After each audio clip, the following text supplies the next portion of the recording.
Welcome back to another video. So ngayon, meron tayong special request na tutuparin mula kay ano ang pangalan niya? Mula kay Sian. Yan. Mula kay Sian. Ako kung tama basa ko pero isa na lang. So ang sabi niya, write HTML with PHP code using a form of getting your name and age with submit button where your age will be identified. If you're 0 to 12, it will display a child, then 13 to 19, teen, and so on. So, gagamit daw ng PHP at HTML. So, ang IDE na gagamitin natin ngayon ay NetBeans. Tapos, gagamit din tayo ng ng pang PHP na siguro parser to or ganun. Kumbaga parang interpreter or yung magpapagana ng PHP sa laptop. So, ang pangalan niya ay ito, XAMPP. Examp ata, di ko alam basa. Di na ako IT eh. Pero yan. So, pagka-open ito, start lang natin tong Apache yata yan. Tsaka, siguro itong SQL, start na rin natin. Yan. Start. Yan. Once nagrara na yung dalawa, open na natin yung NetBeans. Yan.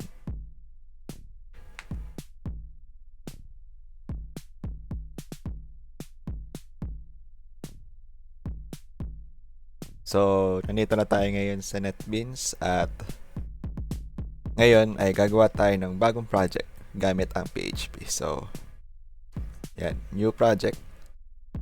Yan, PHP application. Next.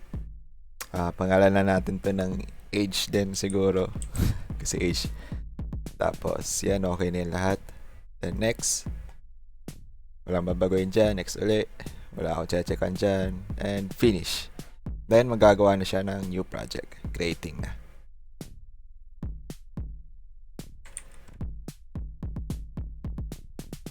Ayan, okay. So, meron tayo dito mga directory. Ito yung mga source files natin. Automatic magge-generate yung index.php. So, ito yung pinaka niya. So, tatanggalin lang muna natin to kasi di tayo maglalagay dito ng code mismo, kundi ilalagay lang natin ay yung magtatanong siya. So, isenter natin muna. Mga basic lang tayo. Basic. Tapos, header 1. Yan. Tapos lagay natin ay welcome to our page. Yan, our page. Tapos yung kasunod, baba lang natin yung center, ay H2. Yan. Tapos lagay natin dito.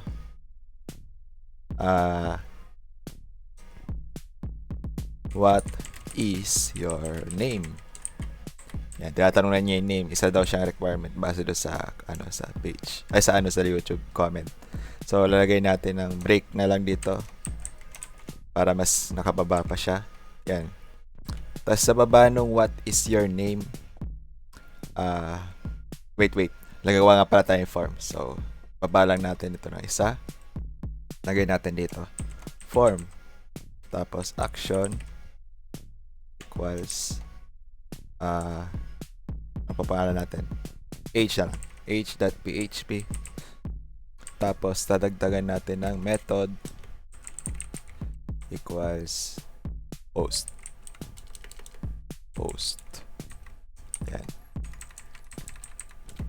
Okay. Then sa babang ito lalagyan natin ng pang-close ng form. Yan. Okay. Tapos dito sa what is your name, lalagyan natin ng break.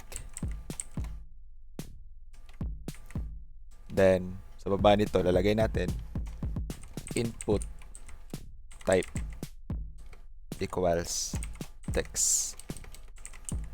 Text name equals name. Yan, class close. Lalagay natin ng BR ulit. Okay? natin, ang kasunod ay age. Tatanong siya ng age. So, siguro, ano na lang natin to. P. Wag na H2. Tanong lang naman ito. P. Okay? Then, dito sa baba ng input natin, lagay ulit natin yung P. How old are you? Tatanong ulit siya. Then, close natin yung P. Yan. Then, BR ulit. Ayan. Then, lalagay ulit natin yung input. Input type equals text. Tapos, name equals age. Ayan. Then, close. Then, BR ulit. Ayan. Tapos, kasunod nito ay input type equals submit. Yan, tapos close ulit. Yan. Pwede natin tatanggalin kasi ito ay comment lang. Yan. Hindi natin kailangan yan. Tapos, ayun. After nito, pwede natin i-run para makita natin. So, pipili mo ng browser. Chrome na lang. Yan. Then, play. Yan. Ito yung itsura niya ngayon. So, simple lang siya. Simple lang siya. Lagyan din natin ng isa pang BR siguro. Yan. Tapos, isa pa dito. BR ulit. Okay. Lagyan natin itong title siguro. Age lang din. Sige. Okay. Save. Save na natin. Then, run ulit. So, ito na itsura niya. So, hindi pa ito gagana kasi wala pa namang yung isa pang HTML. Isa pang PHP. So, sabi natin, age.php yung ating file na bubuksan pagka-click ng submit. So, gagawa tayo ng bagong file. So, click natin itong sources files. Right-click, new, PHP file. Pangalan natin ay age.php. Ayan, age.php. So, click na natin finish. Then, mapupunta kayo dito. Yan, ang itsura. So, tanggalin lang muna natin lahat. So, balik tayo dito. Para mas madali, copy lang natin ito mula dito sa H1. Yan. Space natin dito. Tapos lagay natin dito. Kunwari ay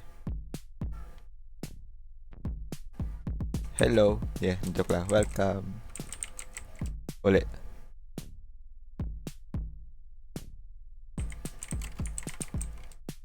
Tapos tier. Kahit anong ilagay nyo dito, hindi naman to compulsory.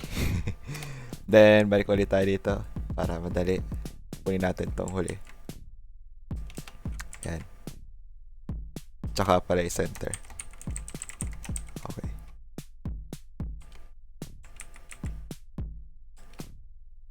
Okay.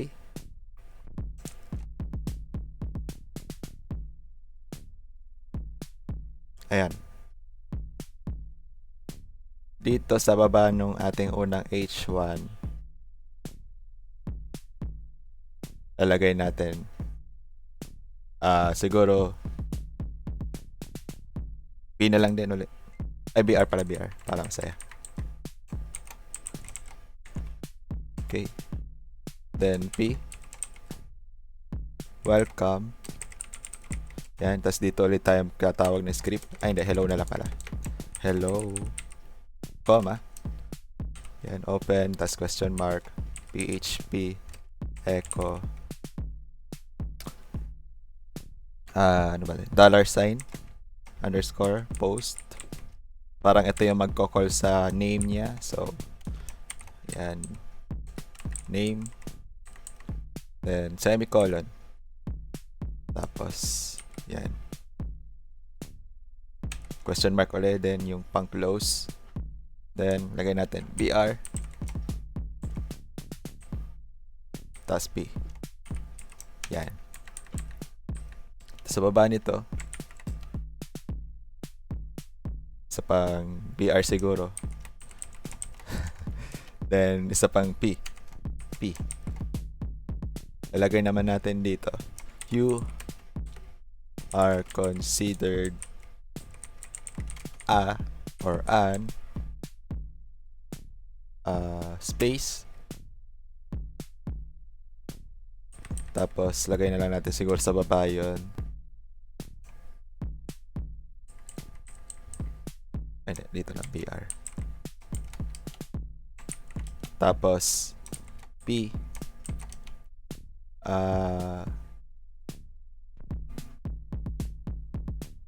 May bago tayong coding dito. So, lalagyan natin ulit ng question mark. Dito natin ilalagay if else. And so, gagawa tayo ng bagong variable. Tatawagin natin siyang age. Then, yung value niya ay manggagaling sa post. So, $, underscore post, bracket, quotation, age. Ito yung galing doon sa index.php. Semicolon. Then, dito na if $age. Laging may dollar yung mga variable dito. Age is less than 13. Sabi sa akin ay siya ay child. So, ano ba to? Curly bracket, open, then echo, quotation mark, child. Semicolon ulit. Then, sa baba nito, else if na tayo. So, else if age is less than 20. So, siya naman daw ay teen. Then, copy ulit natin to para di tayo magta-type masyado. Pag ang age ay 65, na lang 65 siguro. Adult. Yan, adult. Then, lastly, kapag ang age ay less than 100 or di ko sure. 120 na lang para sure. Yan, senior citizen na. Senior citizen. Okay. Then, siguro lagyan na natin ng else. Ay, wag na. Okay, yan. Ay, sige, lagyan na natin. Ay, wag na. Ito na lang yung else yung dulo. Yan. Wag na natin ito lagay.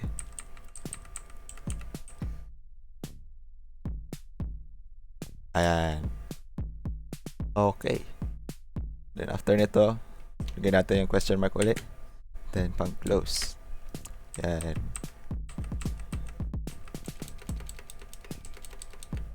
So, yan na yung pinaka-basic code niya. So, try na natin. So, run natin. What is your name? Windows XDMI. How old are you? 21. Submit. Yan, okay na. So, medyo ayusin na natin. Huwag na natin lagyan ng BR. Yung idugtong na natin siya. Lagyan space. Yan. Okay, try na natin to. Ay, hindi. Lagyan na natin ng bold para masaya. Yan, bold. Tapos dito yung pangtapos ng bold. Okay. So, run na natin uli. What is your name? How old are you? 23. Oh, okay, adult na daw ako. Try na natin lagyan ng ng back. So, gagawa ulit tayo dito ng bagong form. Itong form na to, copy na natin. Okay, wait lang. Tamad kasi ako mag-type eh. Sorry na. Tapos tanggalin lang natin yung tanggalin lang natin itong mga to.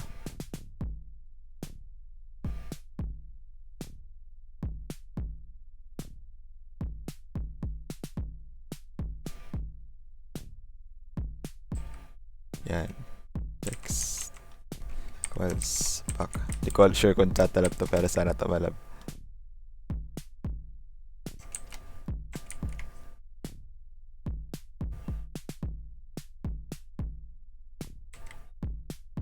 Lagay natin 1 years old. Submit.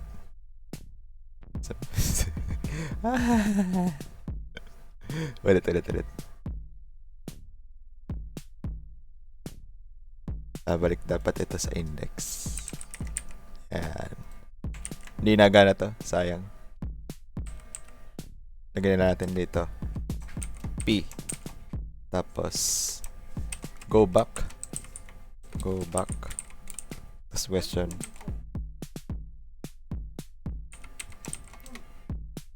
Okay na. Pwede na siguro ito mag-back.